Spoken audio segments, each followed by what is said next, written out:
lagi di channel YouTube saya. Hari ini saya mau sharing tentang daftar pertanyaan yang harus ditanyakan ketika ibu hamil USG. Jadi ada sebagian ibu ketika USG hanya menanyakan jenis kelamin atau bahkan bayinya sehat gak dok atau normal gak dok. Padahal sebenarnya banyak yang harus ditanyakan ketika ibu USG. Jadi biar ibu tidak bingung apa saja yang harus ditanyakan ke dokter kandungannya saat ibu USG. Yang pertama adalah tanyakan apakah bayinya semua organ tubuhnya lengkap atau jari-jarinya normal atau lengkapkah. Jadi itu yang ibu tanyakan yang pertama.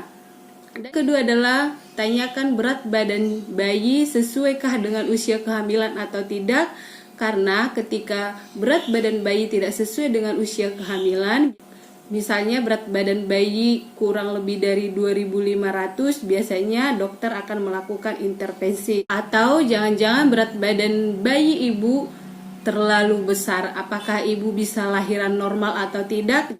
Jadi ibu sangat perlu menanyakan apakah berat badan bayi ibu sesuai dengan usia kehamilan. Dan yang selanjutnya tanyakan posisi si bayi. Apakah posisi si bayi letak kepala, letak sungsang, atau bahkan letak lintang? Karena ketika bayi ibu letak sungsang atau letak lintang, biasanya ibu tidak bisa melahirkan normal. Selanjutnya tanyakan air ketuban. Apakah air ketuban ibu cukup, kurang, atau bahkan lebih? Ketika air ketuban ibu sedikit atau lebih, biasanya akan menyebabkan fetal distress atau bayi bisa stres di dalam perut ibu. Jadi menanyakan air ketuban sangatlah penting. Selanjutnya adalah tanyakan posisi plasenta. Apakah posisi plasenta di atas, di samping, atau bahkan menutupi jalan lahir. Karena ketika plasenta di samping atau menutupi jalan lahir, biasanya ibu tidak bisa melakukan aktivitas yang berat dan tidak bisa melakukan hubungan seksual karena berisiko terjadinya perdarahan.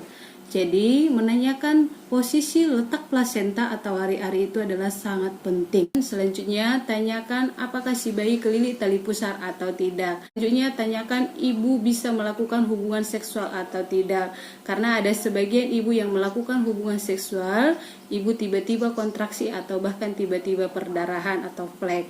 Jadi ibu berhak menanyakan apakah ibu bisa melakukan hubungan seksual pada saat hamil. Jadi itu tadi daftar pertanyaan yang harus ditanyakan ke dokter kandungan ketika ibu USG. Yang pertama adalah tanyakan kondisi si bayi. Yang kedua tanyakan posisi si bayi. Yang ketiga tanyakan air ketuban. Kemudian tanyakan posisi plasenta. Jadi itu tadi daftar pertanyaan yang harus ditanyakan ke dokter kandungan. Demikian sharing kita kali ini, semoga bermanfaat. Jika video ini bermanfaat buat ibu-ibu, jangan lupa like, comment, share, dan subscribe ya.